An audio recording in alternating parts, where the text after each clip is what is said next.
Today we're going to dive into relationships. Now, I understand that within this room, you're going to have a lot of different people in a lot of different boats. Some of you in here are single. Some of you are dating. Some of you are married. Some of you are married and wished you were single. Some of your marriages are thriving. Some of your marriages may be falling apart. And so within today's talk, my desire is to really hit every aspect that we can. So this isn't going to just be for married people. It's also going to be for those who are single, or maybe you're dating. All of these things that we're going to talk about are principles that you can apply, but you have to apply them. Turn to the person next to you and say, you have to apply them. And anytime I talk about relationships, I want you to work on you. Does that make sense? Many times when we talk about relationships, we want to automatically put it off onto our spouse and go, I hope you're paying attention, bud. But before we try to figure them out, we need to take a look at ourselves. The prophet Michael Jackson said, look at the man in the mirror. Because before I can fix them, I need to deal with me. How many of you know Jesus told everyone, he said, hey, before you worry about the speck that's in your brother's eye, deal with the beam that is coming out of your face. And I think we would all do well to do life that way. Before I worry about everybody else's problems and situations and hang-ups, why don't I start looking at my problems, situations, and hang-ups and take them to God and say, God, I really need help here. I need help. Listen, I know that my spouse needs help, but God, I really need help. Because if I can get help and I can be healthy, then we can work on us together. Fair enough? So somebody say, this is for me. If you have your Bible, go to 2 Kings, the 6th chapter. This is a story that we've been looking at continually through this series. And today we're going to look at it again, but from a different angle. For the past few weeks, we've been looking at the axe as a tool that we use to build our life. Today, the axe is going to be an allegory for our relationship. Somebody say, the axe is my relationship. The axe is my relationship. I want you to get that so that when I say the axe in this message, you automatically think relationship.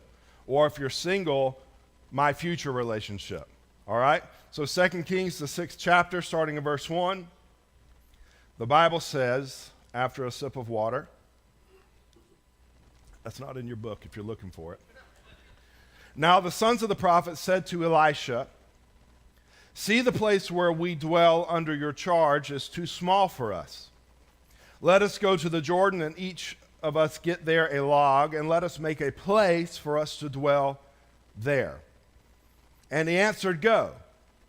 Then one of them said, be pleased to go with your servants. And he answered, I will go. So he went with them, and they came to the camp, they came to the Jordan, and they cut down trees. But as one of them was felling a log, his axe head fell into the water. And he cried out, alas, my master, it was borrowed. The man of God said, where did it fall? Somebody say, where did it fall? When he showed him the place, he cut off a stick, threw it in there, and made the iron float. Somebody say miracle. And he said, take it up. So he reached out his hand, and he took it. In this story, you have a man who is trying to build a future. He's trying to build a better life, but in the process, things began to fall apart.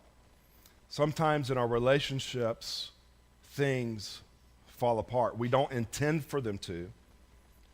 We don't go into a relationship hoping it's going to fall apart. We don't expect it to happen. But if it's not maintained properly, we wake up one morning to find out that the axe head that we used to have is now in the water. And so we want to look at this from two different scenarios. One, we want to look at relationships from a proactive standpoint. Because how many of you know it's good to be ahead of the curve? If I can work on something before it happens, that's good. But no matter how proactive you are in a relationship, there are going to be moments that you have to be reactive. Somebody say reactive. Because you're not Jesus, so you don't know all things. You can't figure all things out. And so when things start to shift and change, I've got to learn how to react in a way that can get my edge back. Because how many of you in here, don't raise your hand, you want your edge back? We all should, if we're in a relationship, desire to have that edge. What am I talking about? That passion, that thrill, that desire to want to be with one another, that desire to connect on a deeper level with someone. Those are all things that we should desire, but over time, those things that start off white hot end up becoming really, really, really, really cold over time if it's not maintained properly. I already quoted the prophet Michael Jackson. Now let's quote the prophet B.B. King. He says, the thrill is gone. The thrill is gone. The thrill is gone. And the problem is, in relationships, too many times the thrill leaves. And when the thrill leaves, we have to make a decision of what are we going to do now? What are we going to do now? So what is a proactive thing that I can do in my relationship? The first thing is this: I've got to examine the acts. Turn to the person next to you and say, examine the acts. So from a marriage standpoint, I need to be looking at my relationship all the time. I need to be examining it. I need to be looking and determining where are the fractures. What do we need to work on before this thing falls apart? What are the conversations that we need to have with one another that are going to take us into a healthy place? What is going wrong right now? Inevitably, somebody out there is thinking, you know what? I'm good. Everything in my relationship is perfect. The problem is your spouse is thinking, I'm miserable. Did you know that's possible? Sometimes you think everything is all good, and your spouse thinks it's all terrible, and because we're not great at communicating our feelings, we never let you know what we're going through. Hello? You'll see something within us before you'll hear us say it. And many times what you see is just the fruit of a deeper issue that happened somewhere else along the way. And so we need to examine the relationship. We need to start looking at behavioral changes. Is there an action that has changed? Is there something that used to happen that is no longer happening? Am I really taking time to express my deep needs? And when I say my deep needs, am I really getting to the root issue and saying, in this relationship, this is what I desperately need? And let me say this to you. Within a relationship, if things begin to fall apart, the only way to get the axe head back is for both people to want it. Relationships take two people. I mean, that should be like, that shouldn't have blown your mind. It has to take both people saying, you know what, I want what we used to have. I want what we used to feel with each other. And I really believe that if you have ever felt it, you can feel it again. But it is going to take some work. Turn to the person next to you and say, it's going to take some work. It's going to take examining the acts, and it's going to take working together. You know, if I had somebody up here with me and we were going to dance and I'm the only one up here getting down and they're just standing there, there's going to be some problems. Because if I love to dance and they're not wanting to dance, eventually I'm going to find somebody who wants to dance with me. We all have needs. We all have desires in life. We all have deep needs. We all have basic needs. And we as human beings are going to find a way to meet that need. As a partnership, as a relationship, as a marriage, our desire should be to meet the need of our spouse, whatever that is. If they need to be heard, we need to sit there and listen to them. Sometimes when women talk to men, instead of men listening and absorbing what they're saying, we automatically want to fix it. The problem is they don't want you to fix it. They just want you to listen to it. Well, so I've got to understand this, and I've got to meet her at that point of her need if I want to have a healthy relationship.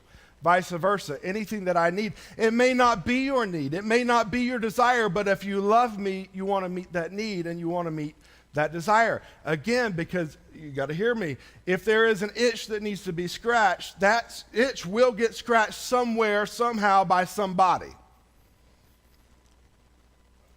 Do we need to move on? Or we get? Is this too real for you? Is this too honest? You need to understand that somebody will scratch that itch. It might as well be you. Personalize this. It might as well be me. So examine the acts. We need to look at it often, because just because it was good a year ago doesn't mean that everything's okay right now. Because you may go to the store and buy a brand new axe. It may be great, but the more you hack away at life, the more things are going to become loose. The more you chop away at life, the chances are the handle could become splintered. And it is easier, hear what I'm saying, it is easier to fix something that hasn't been completely shattered. Because once it's been completely shattered, once it has fallen into the river, now we need a miracle. The good news is God is in the miracle working business, and nothing is too far gone. So that was for married people. That's how you examine the acts. Single people or dating people, you're going to examine the acts from a completely different standpoint. You need to understand that when you are single, your junk is your junk. Their junk is their junk. But once you become married, there is no my junk and your junk. It is now our junk. Let me just give you an example. Before I got married, I bought my first house at 22 years old. I lived by myself, and it was the ultimate premier bachelor pad. Starting on the ground floor level, when you walked into the house, I had my Beatles room. I had black carpet, and I had black pleather couches. Anybody remember the pleather couches in the early 2000s? You know, the ones if you took a good nap, you'd have to peel yourself off. Yeah, I had that, black carpet, grayed out walls, huge television, Beatles stuff everywhere. The dining room was empty. The living room had one chair, two cinder blocks, a piece of wood that held another television. I turned one of the bedrooms into a full walk-in closet all the way around. I mean, this was the premier place for a 22-year-old guy to live. Some of the ladies out there are shaking their head. As soon as I got married, that changed. Because now, not only did she bring all of her stuff with her, but she also had some new stuff to add. At one point in time, I could park in my garage. But once I got her history there was no place for me to even park in the garage. The point is, her junk now became my junk. Here's what you need to realize if you're single or dating. If you don't want their junk to become your junk, then you need to reconsider if you want to connect your life to them. Because once you marry them, there shouldn't be an option to get rid of that junk. Now, before you get married, you get to determine whether you want that junk in your life or not. What am I talking about junk? I'm talking about emotional issues. I'm talking about mental issues. How many of you know people are crazy? Do not look at your spouse right now. People have all kinds of emotional baggage, mental baggage, financial baggage. You know, you may be living your life debt-free on top of your finances, and then you marry someone that realizes they got $5 million worth of college debt, and they don't have a job anywhere near being able to pay for any of that debt they've accrued. So these are all things, as simple as it may seem, these are all things that I need to look at and go, do I want to join myself to that? Because again, right now it's not my problem. Their emotional problem is not my problem. The fact that they are, extremely introverted and don't want to be around people, and I always want to be around people, like, is that going to be an issue for me in the future? If I want to go on family picnics with, my grandparents and my great-grandparents and their parents and everybody else who's still alive and roaming this earth, and I want to get them all together, and my spouse or the person I'm dating has no interest in being with them, I need to figure out, is that okay or is that a deal breaker? And I can't expect them to just shift and change magically. Sometimes we think, well, if I marry them, they'll change. You should never marry someone with the thought, well, they'll change. You should marry them with the thought of, they'll possibly do this for the rest of their life. If they have an anger issue, they may have an anger issue for the rest of their life. If they're abusive, they may be abusive for the rest of their life. Okay? So I want to examine those things. Here's another thing I want to look at. And I want to use like a very outlandish example for this because I don't want anyone to think that I'm pointing them out, and hopefully no one is dealing with this issue. If you are, I was not aware of it. That's the disclaimer. But let's say I'm the type person who is like extremely into health, wellness, and fitness. Now, obviously you know this is not my story. But like I'm driven, baby. Like I want to be at the gym every morning. When I get off work, the way I unwind is I want to go on a hike. I want to be in nature. Okay? That's me. But the person I'm dating hates the idea of walking anywhere. They are lazy. They are a couch potato. Am I going to be okay in the future if they never want to go on a hike with me? No, that's up to you. Maybe you are okay. Maybe you can work that out to where it's like, you know what? I'm going to be this way, they're going to be this way, and that's okay. But maybe that's going to be a deal breaker. So what I'm trying to say is you've got to determine, is the juice worth the squeeze? Is the juice worth the squeeze? Is the result worth what I'm going to have to put up with for the rest of my life? Too many times I see people make stupid decisions within the dating process. Then they'll move in with the person. Then they get locked in. They feel like they're locked into a scenario that they cannot get out of. Listen, you are not married to that person until you are married to that person. When life gives you lemons, throw them away and bail. You don't have to make lemonade. Now I'm talking about single and dating. Once you're married, you have entered into a covenant relationship where you better figure out how to make the best lemonade you can. And y'all work together on that recipe so that you can wow the world with your lemonade. And we need to understand that marriage is not a contract. Many times we treat marriage like a contract, like if you do this, I'll do this. Here's the terms of the agreement. Marriage is not a contract. It is a covenant. For better or for worse. If you are not willing to take that step and make that covenant, then do not do it. Fair enough? I feel like some of y'all are just like, it's going to get good. It's okay. Right now we got shrimp and sausage, but by the time we end this thing, we're going to have some gumbo. Turn to the person next to you, we'll have some gumbo. So examine the acts. Also in this process of examining the acts, I want to examine myself. Too many times we're looking for Mr. Right or Mrs. Right, when actually my focus should be becoming the right person. Before I start pursuing who I think would be right for me, I need to start thinking, am I the right person for someone else? Have I dealt with what I need to deal with? Have I gotten the healing that I need to get? Where am I in my walk with God? Where am I in my faith? Am I firm or am I shaky? Before I figure out them, I need to figure out myself. I need to take time to examine myself. Somebody say, examine yourself. So that's some of the proactive things that we can do to help keep things from breaking down. But sometimes, no matter what we do, no matter how hard we feel like we've tried, things break down because we're human beings and we're flawed. Something slips through the cracks, something goes unnoticed. Maybe we gave too much attention to our children and missed out on the needs of our spouse, and now things have fallen apart. Now we're at the place where the axe head is in the water it is sinking. Again, you may not be here right now, but that doesn't mean that some point in time you will not be there. Hello? I know people who were married for 25 years. Everything seemed to be okay.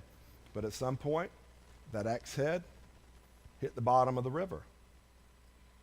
And the first thing I want you to notice is the man who lost his axe head responds with, I want it back.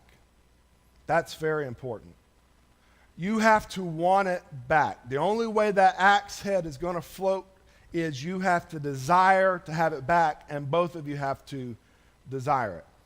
And so he goes to the man of God. He says, the axe head that I borrowed, the axe that I did not examine, has now broken. My edge is in the water, but I want it back. And the man of God says, where did it fall? Turn to the person next to you and say, where did it fall? The question you need to ask is, where did it go wrong? When I was a kid, my grandparents had a swimming pool that we used to swim at all the time. I loved that swimming pool. Had a really deep end with a diving board. The water was always pristine during the summertime. But during the off season, they didn't cover the pool. During the off season, they stopped putting in the chemicals. During the off season, they didn't run the pump as often as they should. And so by springtime, that beautiful pool looked like Lake Altoona. You didn't want to get in it because you would probably catch something and die. Now, it didn't happen overnight. It didn't happen all of a sudden. It was a process of time, but it started when they made the decision to stop putting in the chemicals. So in our relationship, when the axe head falls off, it may seem all of a sudden, but it is something that started way back here. Maybe we stopped doing something that we used to do. Maybe we started doing something unhealthy that we should have never started. And over time, things start to break down. Things start to get murky. Things start to get dirty. And the best thing for us to do is think through, where did it go wrong? What are some of the things we used to do that brought fulfillment to our relationship? Where are some of the places we used to go that brought fulfillment to our relationship? What are some of the healthy habits that we once had that we no longer have? Do you remember when you first met your spouse, how exciting that was? Do you remember, and some of you are in an age group that this will not make sense to you, but some of you who are a little bit more seasoned in life like me, you're going to get this. Do you remember talking on the phone for hours? You lay there almost all night long just on that phone. The conversation really had no even meaning to it. You just wanted to hear their voice, and you wanted to know they're on the other line. And then finally, when it got so late that you needed to go to sleep because you had to wake up for school the next morning, you'd say, well, we got to go. You hang up. No, you hang up. No, you hang up. You hang up. Okay, we'll hang up on 3. 1, 2, 3. You still there? Yeah, I'm still here. I tell you what, let's just go to sleep with the phones on. Like, what kind of weirdos were we? Let's just go sleep with the phones on, like we're going to make love through osmosis or something. Do you remember how ready you would get for a date? I mean, I would shower.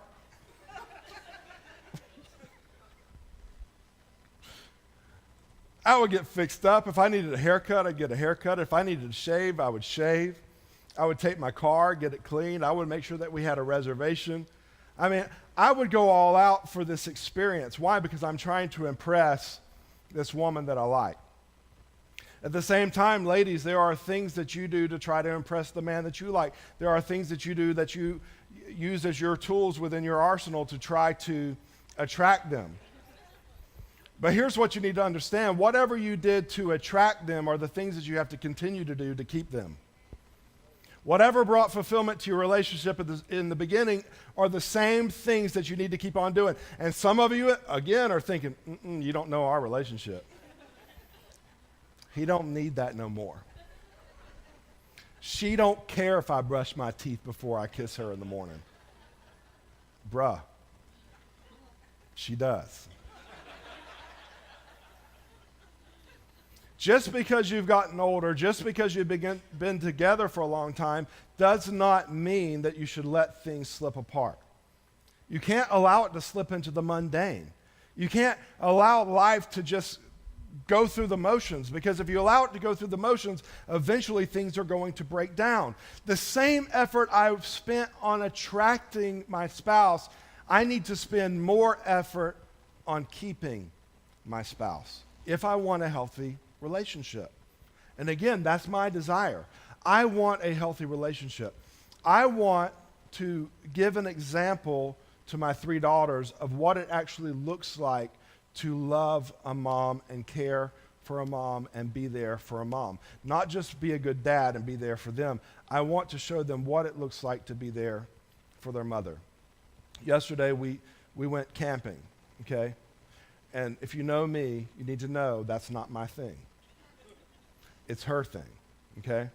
So that's something that I will do because my wife thoroughly enjoys it. I will spend the weekend in freezing temperatures, right? Yesterday she wanted to go on a walk.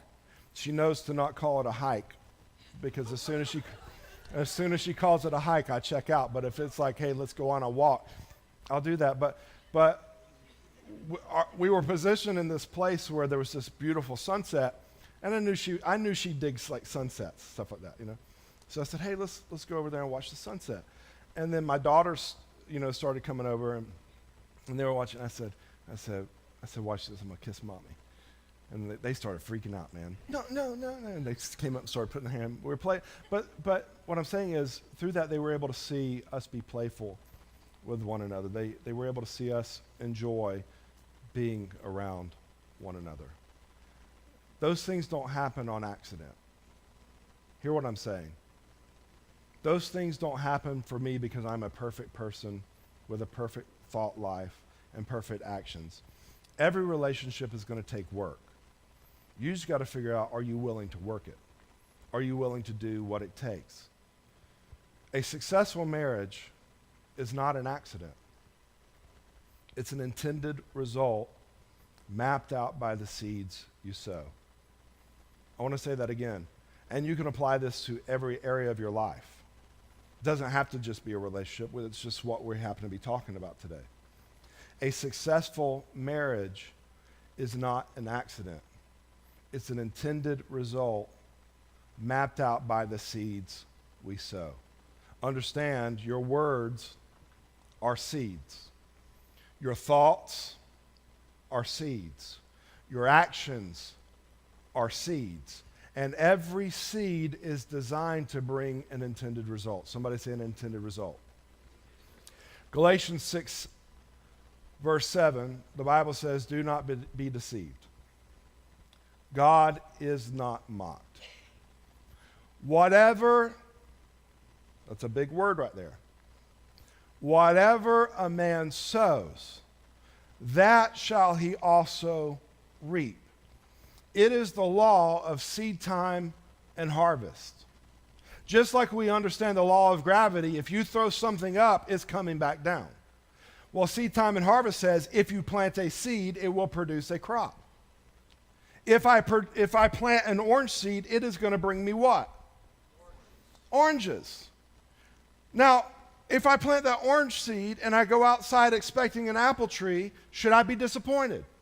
No, because I have not planted the proper seed for what I want to grow. Now start thinking about your thoughts, your words, your actions, because you can actually map out your future based upon the seeds that you sow. And many times when it comes to sowing the right seed, you'll have to get beyond how you feel in the moment. You may not feel like saying the right thing. You may not feel like keeping your mouth shut in the moment. You may not feel like acting a certain way. You may not feel like keeping your mind fixed in a certain arena, but you've got to learn how to discipline yourself and go beyond your feelings. Can I be honest with you? This morning when I woke up, I did not feel saved. I felt tired. I got out of the bed very early this morning. I started drinking coffee. I'm trying to get ready for the day. And it was just, I was on the struggle bus. And I'm sitting there, I'm trying to pray, I'm trying to study, and I'm staring out my window. And I thought to myself, what would happen if I didn't go today? Like, I was really thinking, like, I could possibly just not show up. Like, the worship team could probably handle it. We'll call it a worship and communion service. And I'll be like, hey, Randy, I'm not going to make it, bro. Communion's in the back, you know. That's how I felt. But as I began to pray, see, I wasn't going to stay in my feelings. I started to pray. I started to shift my focus. And I allowed the Spirit of God to move me and motivate me beyond how I felt in the moment. Too many times in a relationship, we work with what we feel in the moment. Stop trying to work with what you feel and start working with what you have in your hand, the seeds that you can sow. What is something kind you can say? You know, she still likes to hear that she's beautiful. She still likes to hear how important she is to you. She still wants to hear how much of a difference she's making in your life and in the life of your family. She still wants to hear that you think about her. She still wants to know that you want to spend time with her. Are you understanding? And every man's different, every woman's different. Hopefully, if you've been together long enough, you understand what makes your spouse tick. Whatever it is that makes them tick, keep on ticking it. You understand what I'm saying? Keep on ticking it. Keep on working it, because your desire is to receive an intended result. I'm not living life on accident. I am living intentionally by sowing the right seeds. And then here's the key to sowing seeds. Are you ready for this?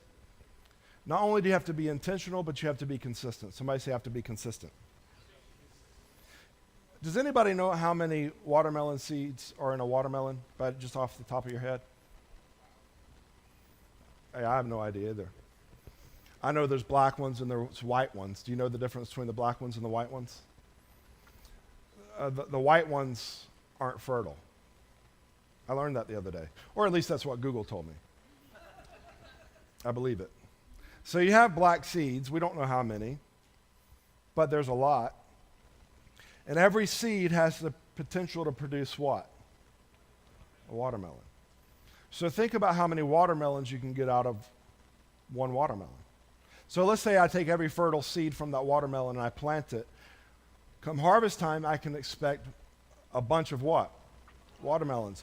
Now let's assume that I go through and I take seeds from those watermelons and I plant these seeds. What am I going to get?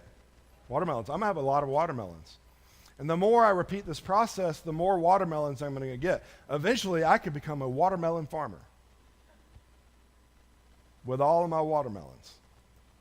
But let's say one day I walk out of my house and I'm looking at all my watermelons and I go, oh my goodness, look what I've done. Such a beautiful field full of watermelons. I think I have enough. I have enough to feed my family watermelon for a long time. I have enough to invite people over for some watermelon. I have enough to even set up a watermelon stand on the side of the road and sell some watermelons, put a little coin in my pocket. I will not plant any more seeds because I don't need it. It may not happen over time, immediately. It may not happen immediately, but over time, what's going to happen? My crop's going to become depleted. Whatever you fail to sow will stop growing. So there may be a point in your relationship where you feel like, man, everything's really good right now. Well, good, keep it that way. Keep on doing what you know to do. My aunt, before I got married, gave me the best advice on marriage that I've ever received.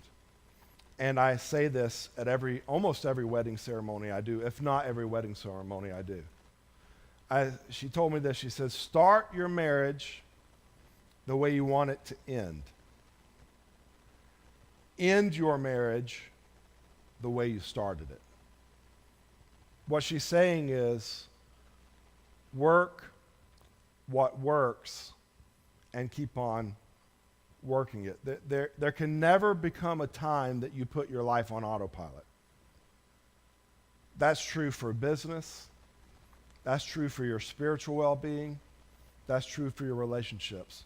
As soon as you go, you know what, I'm hitting autopilot, things are going to begin to slow down. And again, it may not happen all of a sudden, but over time, you'll wake up to find out that you have no more watermelons in the field. So I have to be intentional with what I sow, and I have to keep on sowing it. And I have to want it back. Let's go back to that. Somebody say, I have to want it back. What's amazing to me about this man in the story is he's borrowed this axe, the head falls off, and instead of going, I'm going to go to Home Depot and get another axe, he says, I want that one back. Remember, we're talking about relationships. How many of us, when the iron sinks, we just leave it in the water thinking I can go get another iron? So the first thing is we have to have desire. Both of us have to desire the iron back, desire the edge back. But then we've got to both be willing to put in the effort it takes to get it. You understand that every relationship is going to take effort? If you're not willing to deal with the axe you have right now, you're going to have to deal with a future axe. Sometimes we think like, well, if I just jump to this relationship, everything's going to be better. Not if you go into this relationship with the same patterns and behaviors you had here. It's going to be the exact same situation. You understand what I'm saying? And so we need to determine, do I want it back? And so the man, he says, I want it back. Elisha says, where did it fall? As soon as he figures out the place that it fell, God performs a miracle based upon his desire. But watch this. When the axe head floats back, the man then has to reach down and take it. Too many times we think the miracle process is God makes it float, God puts it back on the handle, and then God starts swinging the axe to cut more logs. And it doesn't work that way. God will do what he can do, but you've got to do what you can do. I say it like this. When I do everything that I can do, then God steps in and does everything that only he can do. So God, this is my desire. This is what I want. This is the marriage that you've given me. This is the marriage that I want to be fruitful. Your word says it can. I want it. I want it back. I want the thrill. I want the passion. I want the desire. And I want it back. That's my prayer. Okay? But now I'm going to apply some seeds, because how many of you know faith without works is what? Flatline. So not only am I going to desire it, not only am I going to pray about it, but I'm going to put in the work that it takes. I'm going to reach down and take the axe head back, even if I'm not getting the response I want to get immediately. Because again, remember, I'm working on me, not on them. I'm going to do what I know to do no matter how they respond. The result of how they respond is not up to me. The only thing I control is me. I can control my thoughts. I can control my mouth. I can control, are you seeing it? My actions. All I can control is me. I can't make them be kind, but I can be kind. I can't make them say something nice, but I can say something nice. And listen, if that axe head has floated deep down into that river, it may take a little bit of time for it to resurface. Am I willing to put in the time? Am I willing to put in the effort? Am I willing to do what needs to be done to get back what we used to have? Earlier I said that if you ever had it, you can get it back. I firmly believe that. I'm not saying it's going to be easy. But if there was ever a passion, if there was ever a love, if there was ever honor, if there was ever respect, I do believe if you're willing to work for it, you can get it back. But it will take work and effort that flows from your desire.